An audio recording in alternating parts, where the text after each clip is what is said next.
3, 2, 1.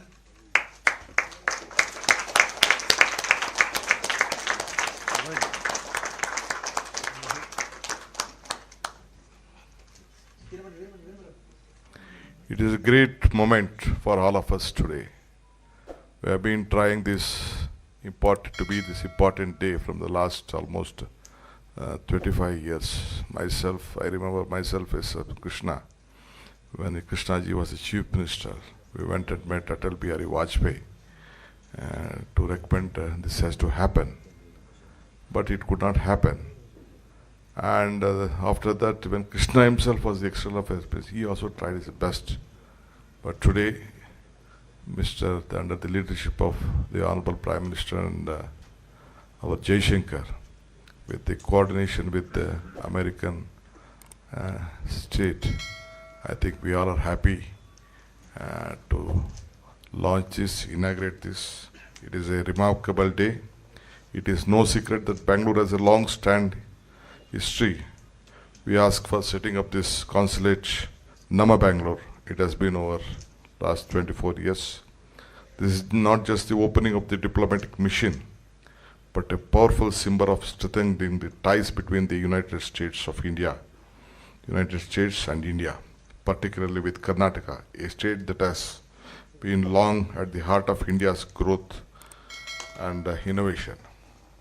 I remember 2-3 occasions I said one thing.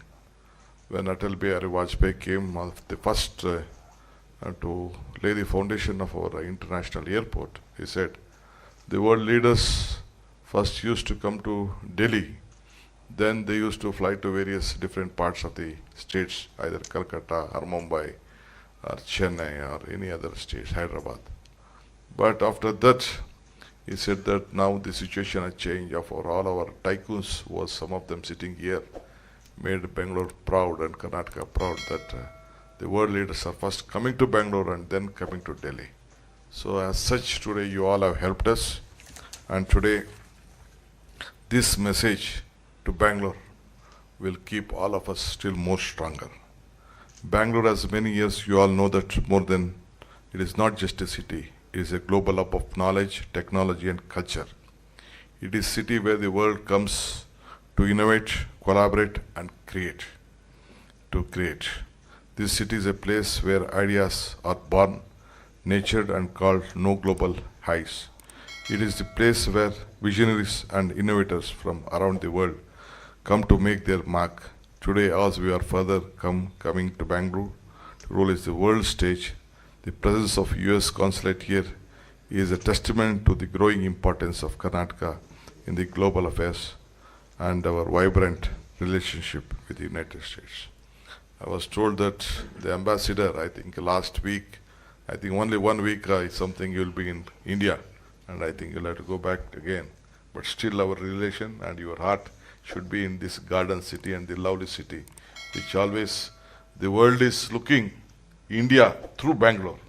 This is also what you have to look at. This is the place which we have very big knowledge capital, very big human resources, very big strength in whatever sector you call.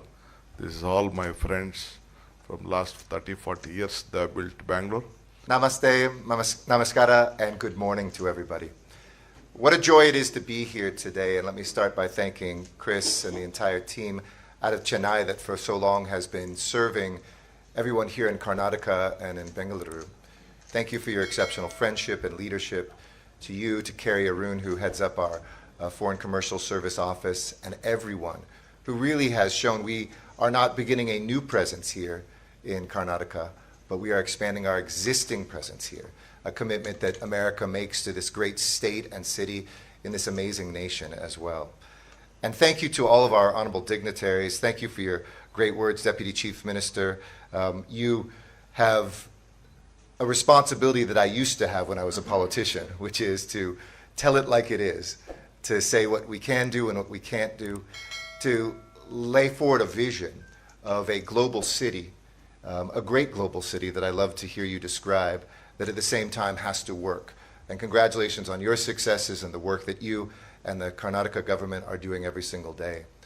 And it's also a great honor that my last public speech as United States Ambassador that I get to share the stage with somebody who has been a friend, a mentor, somebody used the word Deputy Chief Minister tycoon. He is a tycoon of diplomacy.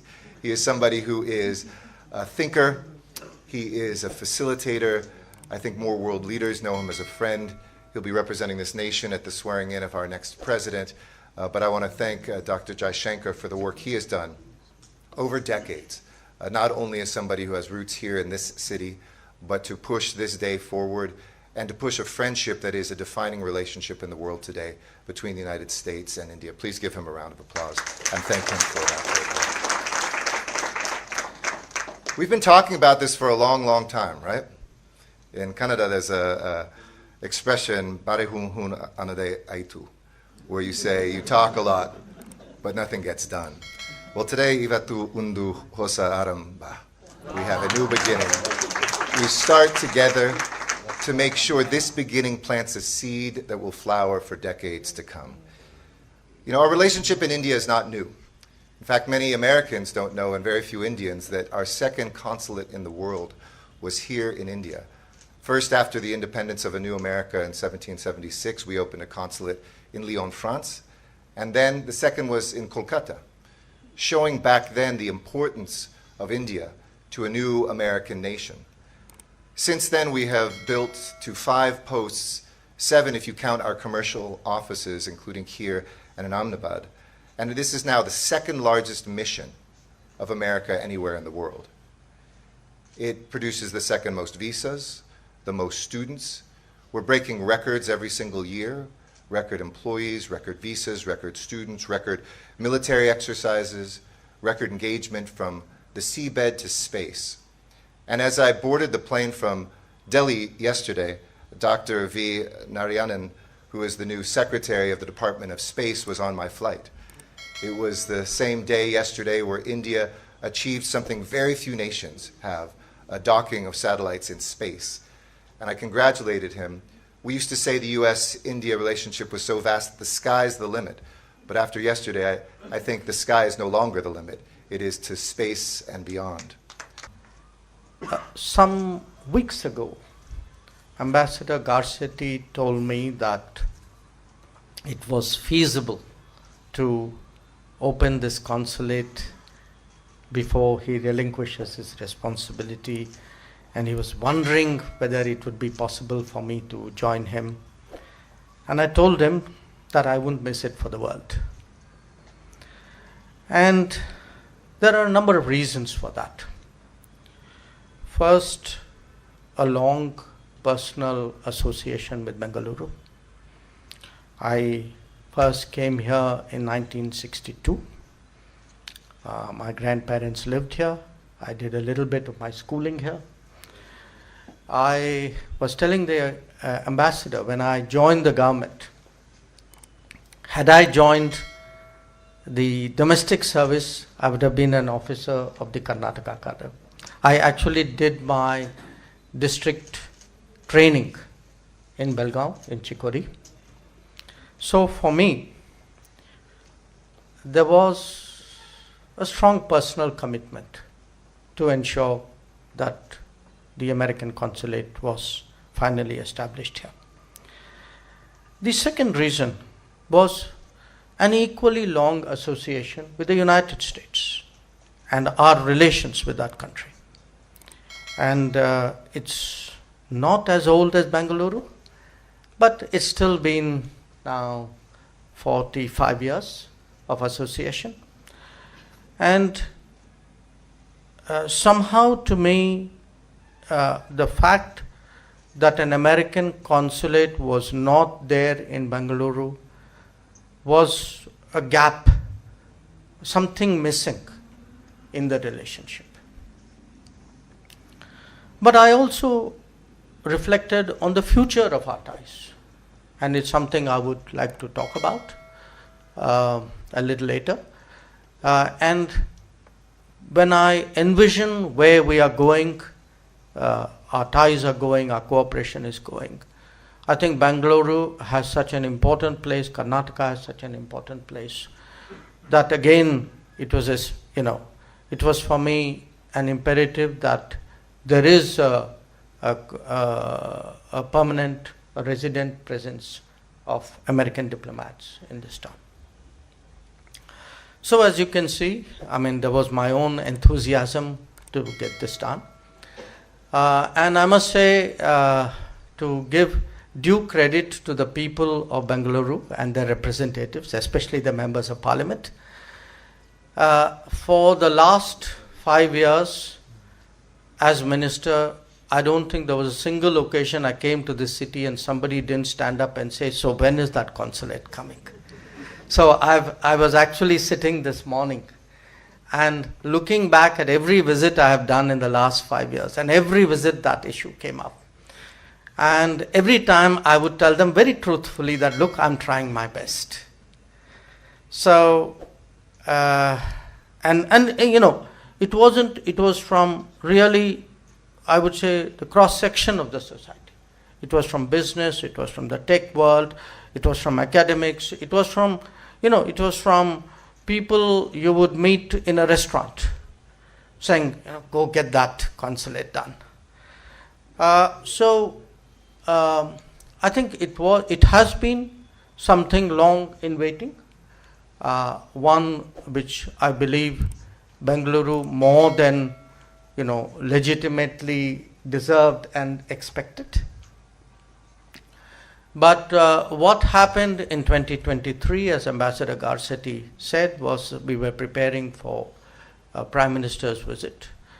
And we had just, I think, finished Secretary Blinken's visit, if my memory serves me right. And Prime Minister Modi, when we were looking at, you know, what we could be doing for the visit, actually brought up this issue and said, well, you know, I really think people need to get this consulate done. But Ambassador Garcetti didn't tell you the full story. So I told him, you get Bengaluru done and I'll get you Los Angeles done. And which is his hometown. So we will be opening our consulate in Los Angeles also fairly soon. Now, a consulate serves many purposes. Obviously, a big part of it is to facilitate travel.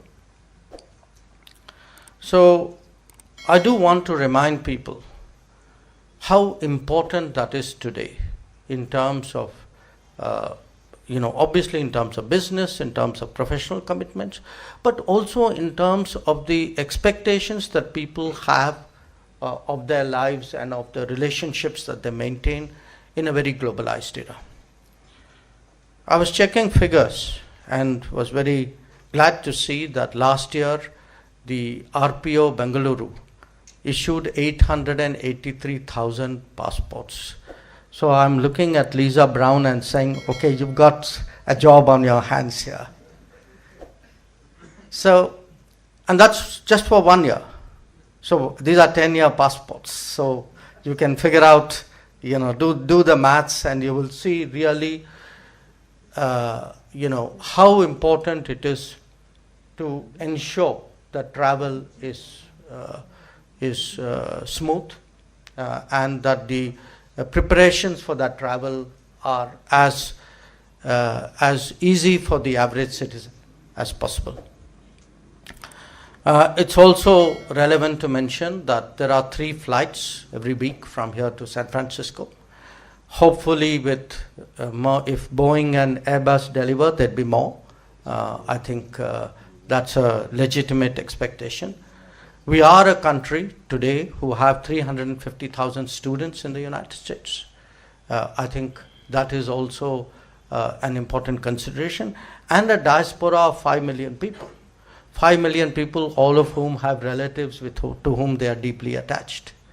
So, as you can see, it builds a very powerful case. Now, I do understand what the ambassador said, because, you know, we ourselves sometimes know what it is like to establish a post and get it working. I think today is a very, very important milestone that formally the consulate starts. And regarding the, you know, how soon you can start visa operations, I just realized that this was my talking point number one with Secretary Rubio when I go and see him.